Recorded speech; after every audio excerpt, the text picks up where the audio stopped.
This is Minutia Men with Rick and Dave. Hey, just an FYI, and for our listeners out there, don't give out your wife's email address. Okay. I could have told you that. Right. In fact, I believe I did. Yeah, I think you did on the air. I believe I did. She's not real happy. She has gotten communication from people asking for lice advice, and at first she didn't really know why.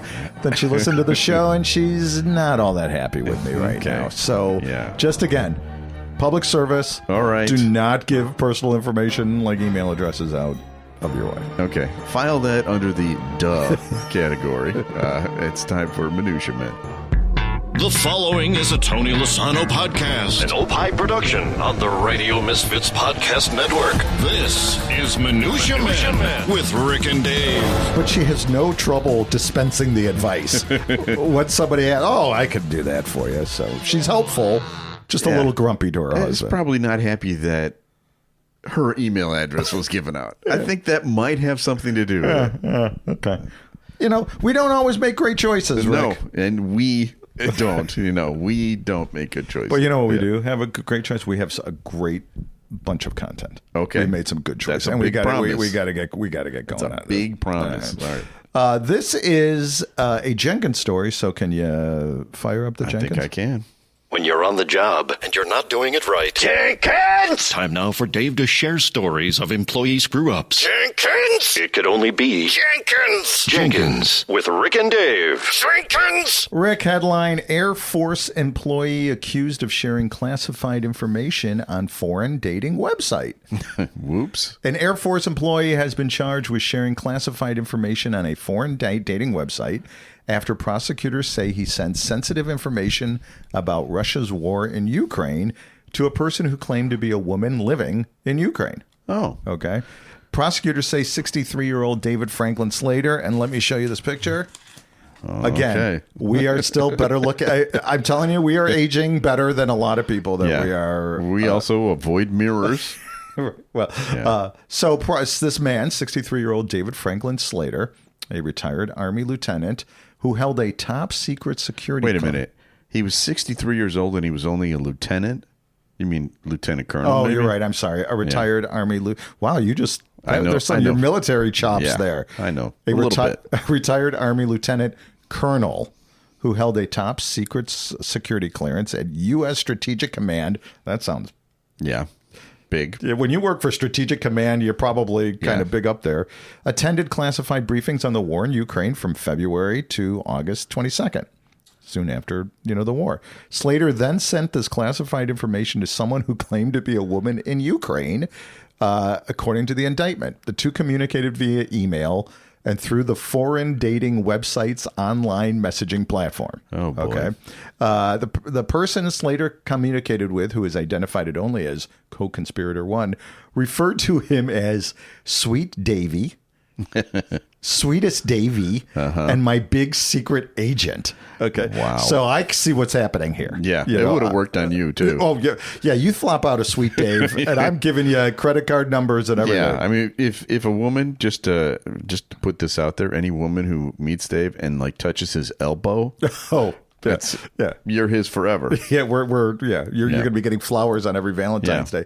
Prosecutors say Slater's co-conspirator sent him a message in March asking, "Dear, what is showing on the screens in this special room? It looks very interesting," which he then told her what it was, right? Also, a week later, "You are my secret informant love. How were your meeting? You look like you're losing weight." I mean, come on. She is pandering at this point, right? Or she, who knows? The co-conspirator sent messages for nearly 2 months.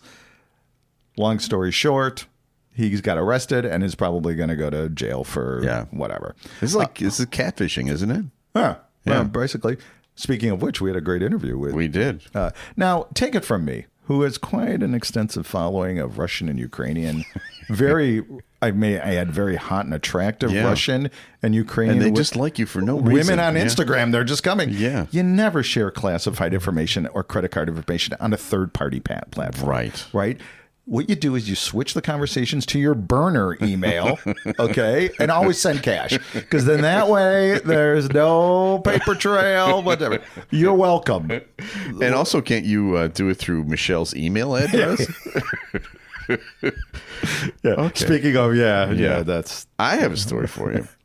This is a heartwarming story, Dave. It's about a Kansas City dad who sprang into action when his wife went into labor alongside the road in the early morning hours of February 27th. Deputies at Miami County Sheriff's Office in Kansas arrived on the scene along Highway 169 and 255th Street. They captured body camera footage of Riley Redenbaugh before he made a surprise announcement. "I just delivered my baby," he told the officers. And in the footage, you can see him doing a fist bump with the officers. Not with the kid.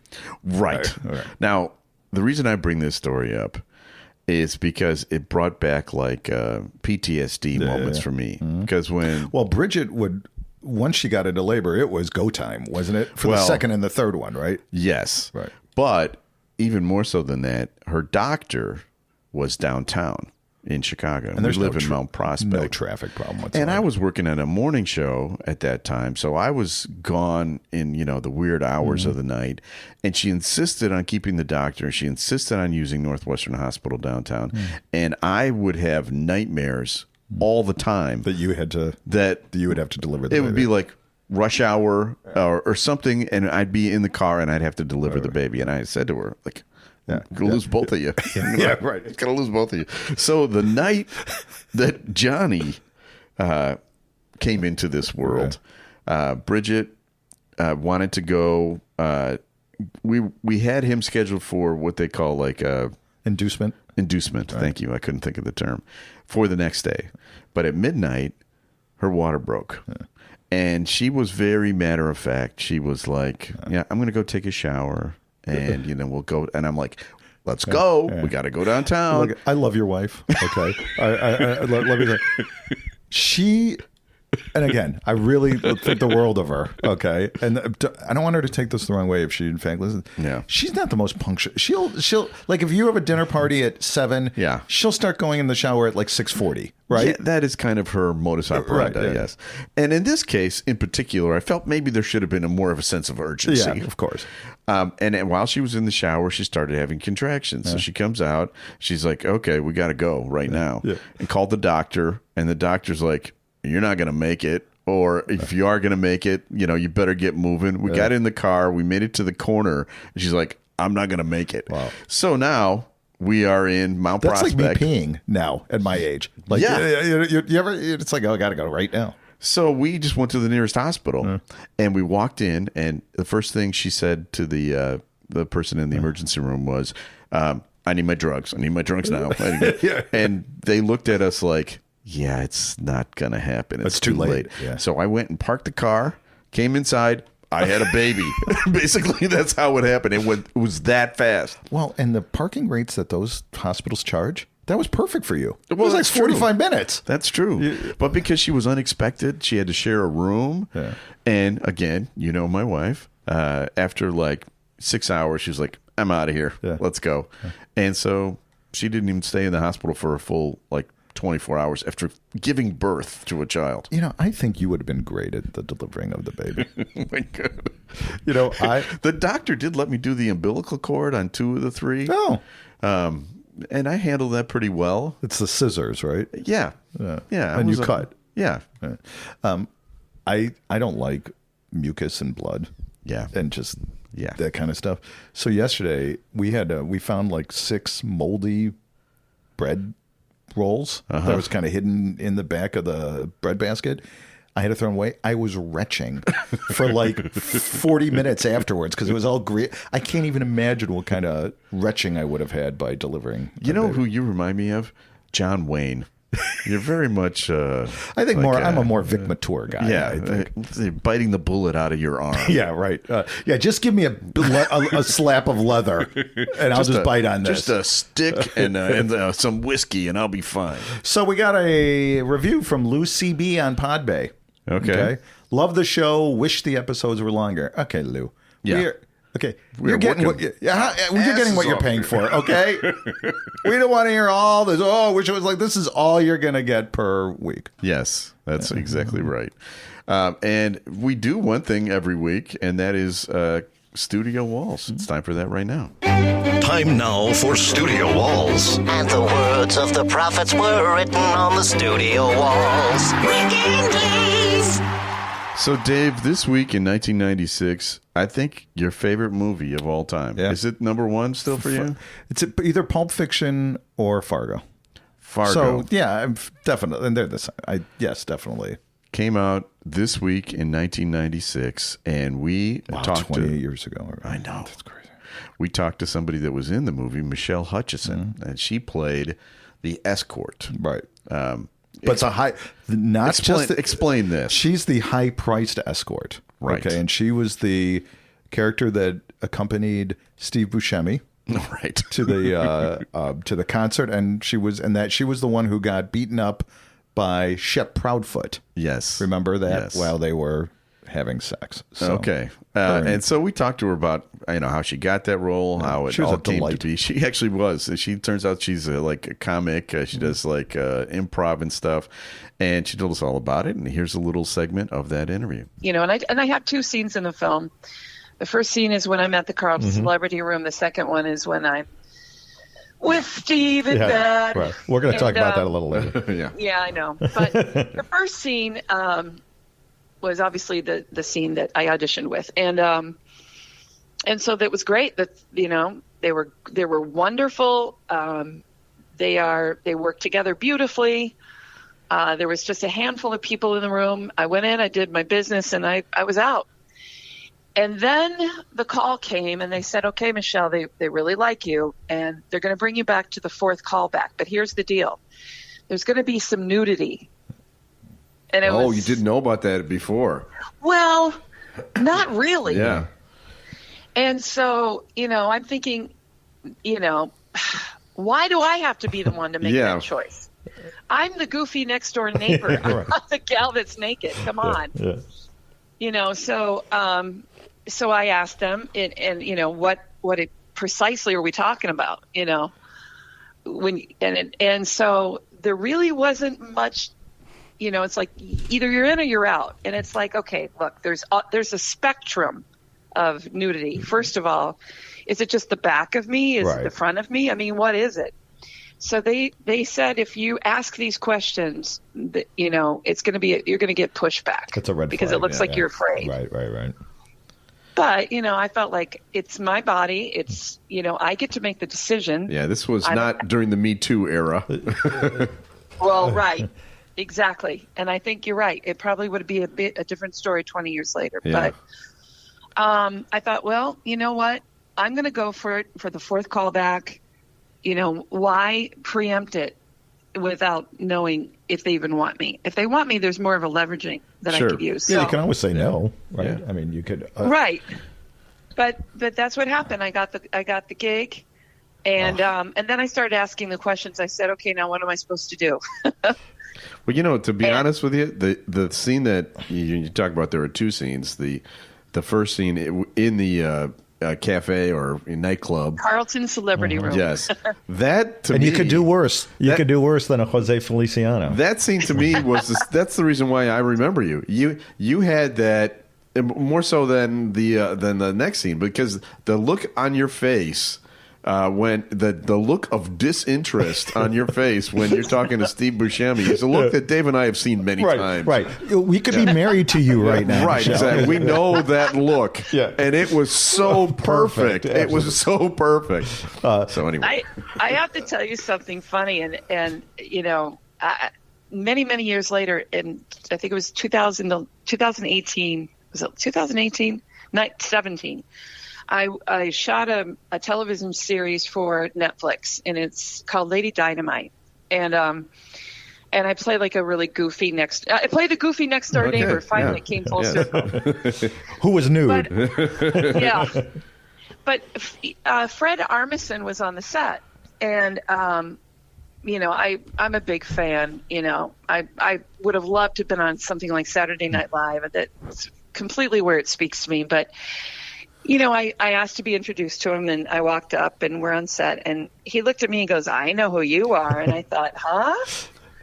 And long story short, he said, "You're from Fargo." Now, for me, that was such a compliment because I thought, how would you know that's me? He said, "You are the only person I know who can smile and frown at the same time." Wow, that's awesome. See, that's what I'm saying. Yeah, that's my wife. It was a moment in time, a moment on film, but it really had an effect on both of us. That's funny. Like we mentioned, we watched your scene a ton of times yesterday. We actually watched the entire movie a couple of times yesterday because it's so good.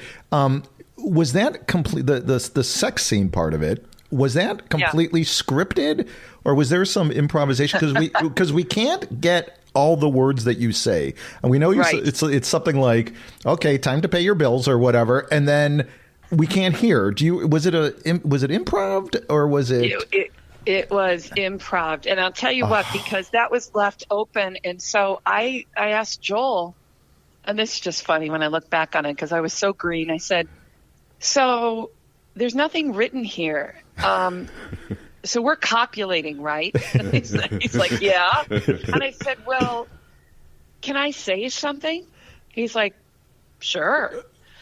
So in my mind, I thought, what would she's a little higher paid. Oh, yeah.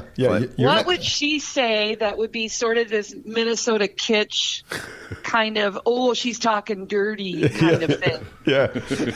So actually, I don't say time to pay the bills. And it's funny because people think that's what I'm saying. But what I'm actually saying is I'm hearing bells. Wow. Whoa. So is this whole interview was worth it just for this moment? Oh, my God. My whole life has just changed. I'm reassessing everything. Well, the reason why is because a fire truck had just gone by after, we had to freeze the take, and I thought, that's funny. I just was sort of picking up with. You really are the wacky girl next door neighbor. I am. Yeah. That's where I belong. So. It also made it palatable for me as an actor, to make it funny at the same time because I didn't. It's like, what am I doing in this scene? There it is. That's great. She, just a lovely lady. And what's fun about doing these replays? Because I don't remember. I was watching your face throughout that, and it was like you were hearing it for the first time. And you were great on that, and I can't remember how funny you were on that interview. That was 5 years ago. Yeah. That's how long it was. Thank you very much, Michelle Hutchison. Yeah. No N. If you want to find that, it's on Minutia Men episode number 129. Yeah. So that was like 200 episodes ago. That's why we can't remember. Yeah. Hey, I got another story here. Okay. This comes out of Florida, but I don't think it's a Florida jingle. Okay, good. Okay. It's not quite, doesn't get into the bucket of Florida stories, but it does happen in Florida. Israeli diplomat's son beaten up in Florida jail over, well, you know what? Maybe it does. Over discussion on sausages. Okay. The son of an Israeli diplomat was assaulted in a Florida jail. I don't know why I find that so funny, but due to a conversation about sausages. The 19-year-old inmate, Avraham Gil, was arrested last month after allegedly running over a police officer with his motorcycle. Gil was allegedly beaten up in jail on Wednesday at the Miami-Dade County Jail. The altercation in the jail's holding cell began during a discussion between Gil and another inmate, 32-year-old Blake Elvis Ermis. I just read that name for the first time. I think I just cut and pasted it. It's Blake Elvis Ermis about the ingredients of sausages. Okay. That's it. That's the entire article. This is from the India Times. Yeah. These people do not know how to ask follow-up questions, right? What was it about? Was it about nitrates? Was it about, the dude was from Israel. Perhaps it was the kosher hot dog narrative. Yeah, good. I have no idea. But I do know someone who might have an opinion on what happened. Who would that be? And that would be Gary Busey. And I sent you some audio. Gary Busey talking about sausages. Here we go. Let's talk about your Cable Ace Award. Let's talk about buttered sausage. Talk about buttered sausage, where it comes from, what it does. Why is it doing what it's doing? Get it out of my face. What about buttered sausage? That's not your jam. It's not your thing. You don't like it? It's not my jam. I don't buy jam. I buy honey, and I kiss it on the lips. Wow. Gary Busey will be on our next. We got to get Gary Busey on an interview. Yeah. So I have no idea what he's talking about, and it really doesn't have related to the story, but it's Gary Busey talking about sausages. Yeah, I made 200 pounds of sausage just last weekend. So, With honey? Did you kiss it on the lips? I did not kiss it on the lips, but I think I could have gotten it through a conversation without getting into a fight.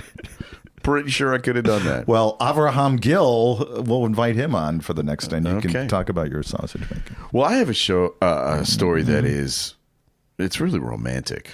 It's about the Russian Prince Charming, really, is what it is. It starts badly for him.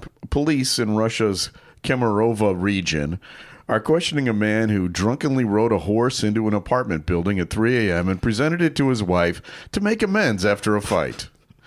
Now, that line I just fold the laundry is basically what I do. It sounds funny, but it doesn't do justice to this. You've got to see. There's footage. You can go on Instagram and find this. There's footage of him trying to get onto this horse. And there's footage of him like falling off the horse, like because he was drunk off his ass. Sure. And then he tried to get the horse into the elevator, and he couldn't do it because the horse wouldn't go. Yeah. And so he finally got on the horse, and he walked up the stairs, the 5th floor apartment. They had an apartment on the 5th floor. So the horse went up the staircase. The horse went up the stairs, and there's somebody filming it. You don't see the horse going up the stairs. You just see him going out of the frame, and then going up the stairs. But you do see a giant pile of doo-doo that is left there. The horse leaves there. And so at one point, the man got up to the door, and the police say his name is 33-year-old Sergei Antipov. Okay.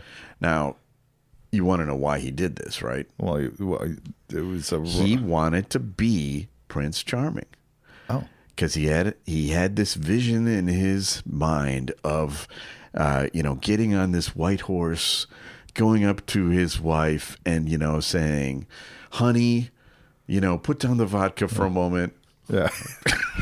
Get off of the internet, getting classified information from the dude from... Please stop putting bots on the internet.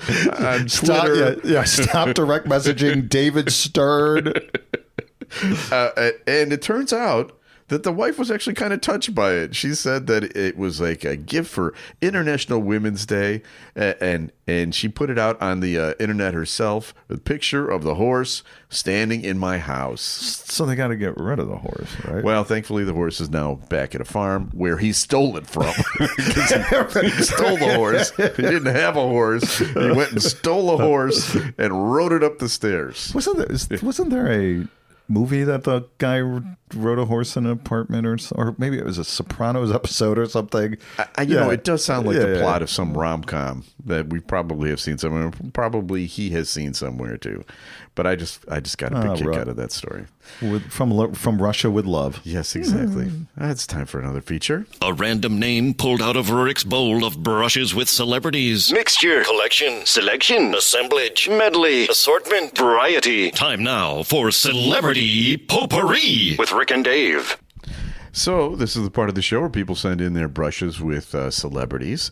And this is from John, Jon, no H.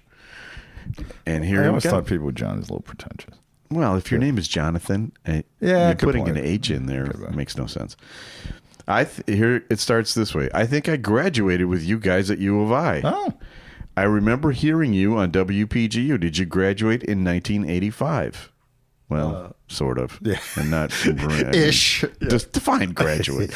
Yes.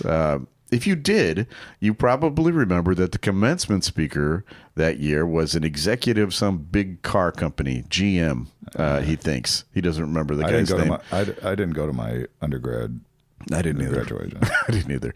The speech was so boring, I nearly finished my entire Buddha bag of Jack. Remember Buddha bags? Yeah. Oh, my God. It's like, the goat skin. I think the Boda, not Buddha. Right. I'm reading what he wrote. Okay. But yes. Yeah. Oh yeah. Every football game you'd have the canvas with. Yeah. It's like the goatskin thing where you put the booze inside it. Do they still have Boda bags? You can get through metal detectors with those, obviously. So they're better than flasks. Anyway, I think he pretty much captures 1985 in Champaign with that sense. Anyway, my roommates and I couldn't wait to get out of CU, Champaign-Urbana. So the second we got that diploma, or more accurately, the empty padded folder where it would later go. Because you had to pay to turn back your cap and gown to get it. We drove up to Chicago to celebrate. We were just naive kids, so we didn't have any idea where to party. We went downtown and couldn't believe there were no bars around. We finally found a Bennigan's on Michigan Avenue, and there was a line to get a table, so we had to wait. While we were waiting, this giant black guy came in, and they immediately gave him a table. When I cried foul, the hostess said, "Hey, that's the Bears' new draft choice. That's William Perry, the refrigerator." Yeah. Okay.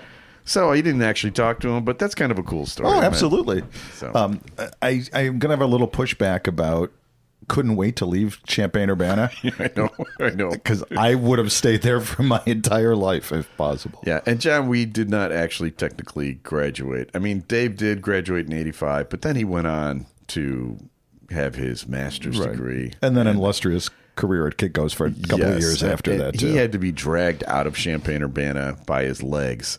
And I didn't graduate until December of that year, so I missed the commencement speech entirely. So, and you didn't go to any of your graduation. I came back the next year and went through it just because my dad wanted to see. He's like, I need official confirmation of this. Exactly. I won't believe it until it's in your hand. So anyway, please send us your emails. You can get a hold of us. We're all over the place. Now, we had a little snafu with our interview. We did, but we promise you that Tony DeFranco will be shortly on our other podcast. We did half an interview and then the Bluetooth went out and we couldn't record the rest of it, but it was going great. And we'll be back in a heartbeat with that Tony DeFranco interview. But if you check out our Minutia Celebrity interview right now, you'll hear our Oscar picks. Eric Litt and the Oscars are going. We'll see next week how well he did, right? It's this weekend, right? It's this coming weekend. So we have people to thank. We need to thank Tony Lasano, the executive producer of the show with Opie Shows. Thank you, Tony, for all your hard work. We'd also like to thank Ed Silla. Yeah, Ed. With Radio Misfits, who gave us this machine that had the dysfunctioning. Right. I'm sure it's Ed's fault. I'm sure it has nothing to do with you. It's my fault. It's 100% my fault. That's right. Gary Busey. Thanks, Gary Busey. Thanks to Gary Busey.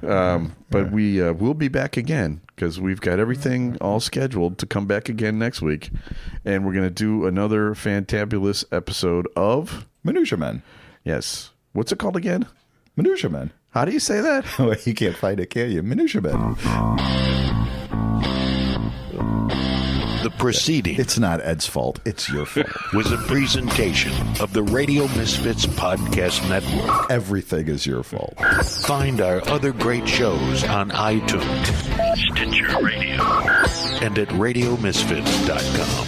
Thank you. Thank you. Thank you. This has been a presentation of Opie Productions. Tony, can you shut up? Smooth.